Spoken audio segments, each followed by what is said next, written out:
Assalamualaikum warahmatullahi wabarakatuh. Perkenalkan, nama saya Julikan Iswanto Saputro, CPG dari Kabupaten Grobogan Angkatan 4. Bapak Ibu yang kami hormati, pada kesempatan kali ini saya akan memaparkan tentang pendidikan karakter menurut Ki Hajar Dewantara. Berbicara tentang dunia pendidikan nasional, rasanya tidak etis bila tak bicara tentang pemikiran-pemikiran Raden Mas Suwardi Suryaningrat atau yang lebih dikenal dengan Ki Hajar Dewantara, yang tanggal kelahiran kita peringati sebagai Hari Pendidikan Nasional, yaitu tanggal 2 Mei. Kemudian semboyan Ki Hajar Dewantara diantaranya ing ngarsa Sung Tulodo, ing madya mawon karsa tutwuri handayani, yang memiliki arti adalah sebagai berikut. Ing ngarsa Sung Tulodo artinya, ketika menjadi pemimpin atau seorang guru harus dapat memberikan suri tauladan untuk semua orang yang ada di sekitarnya. Kemudian ing madya mawon karsa artinya seorang guru di tengah-tengah kesibukan harus dapat membangkitkan semangat bagi peserta didik. Dan tutwuri handayani yang artinya seorang guru diharapkan dapat memberikan suatu dorongan moral dan semangat kepada peserta didik ketika guru tersebut berada di belakang. Pada kesempatan kali ini, saya akan memaparkan tentang filosofi pendidikan menurut Ki Hajar Dewantara, seorang pahlawan nasional, pendiri perguruan taman siswa, dan pencipta semboyan tutwuri handayani, dan ditetapkan sebagai Bapak Pendidikan Indonesia. Setiap anak memiliki kodrat masing-masing yang sudah digariskan, walaupun masih samar. Maka tugas kita sebagai pendidik adalah membimbing, menuntun, dan menjadi instruktur agar murid kita merdeka, sehingga mencapai keselamatan dan kebahagiaan yang setinggi-tingginya sebagai manusia maupun sebagai anggota masyarakat. Selain itu, hal yang terpenting dalam pendidikan anak kita adalah memberikan pendidikan berakhlak atau berbudi pekerti.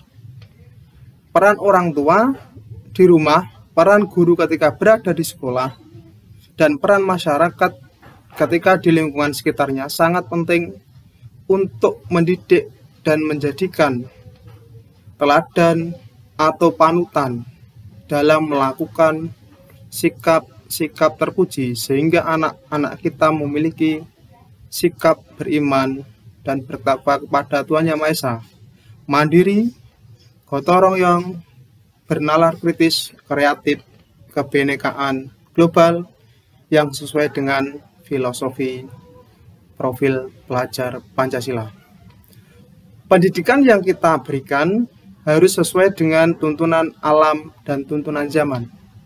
Saat ini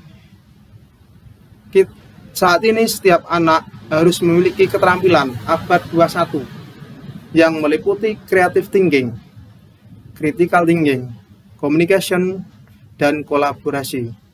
Siswa harus kreatif, mampu berpikir kritis, mampu berkomunikasi dengan baik, dan mampu berkolaborasi dengan baik. Ketika pelajaran di kelas, anak-anak sering kali tidak memperhatikan penjelasan guru. Mereka lebih asik dengan bermain dan bercanda bersama teman-temannya. Sebagai pendidik, kita harus memahami bahwa bermain adalah kodrat anak. Guru harus menggunakan metode pembelajaran yang menarik dan menyenangkan agar sesuai dengan kodrat anak. Dengan bermain, anak dapat mengolah cipta dan rasa sehingga menjadi sebuah karya dan budi pekerti. Anak yang terpenuhi kodratnya akan tumbuh menjadi insan yang memiliki budi pekerti yang baik, atau yang dikenal dengan akhlakul karimah atau akhlak yang terpuji. Seorang pendidik diibaratkan sebagai petani, dan anak didik kita diibaratkan sebagai benih. Petani harus merawat, memberi air, membasmi ulat-ulat atau jamur yang mengganggu, menyiangi gulma, dan memberi pupuk dan lain sebagainya dengan tujuan agar kelak berbuah lebih baik dan banyak lagi. Namun petani tidak mungkin dapat mengubah bibit padi menjadi jagung. Selain itu, petani juga tidak dapat memelihara tanaman padi tersebut seperti hanya cara memelihara tanaman kedelai atau tanaman lainnya.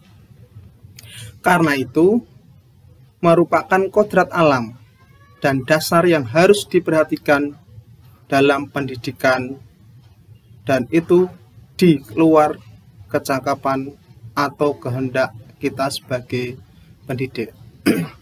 Kemudian, sekolah kita ibaratkan tanah atau lahan tempat bercocok tanam, sehingga guru harus mengupayakan lingkungan sekolah yang menjadi lingkungan yang menyenangkan, menjaga dan melindungi murid dari pengaruh-pengaruh jahat. Hanya dengan itu, karena itu karakter anak tumbuh dengan baik. Yang tadinya anak malas menjadi semangat.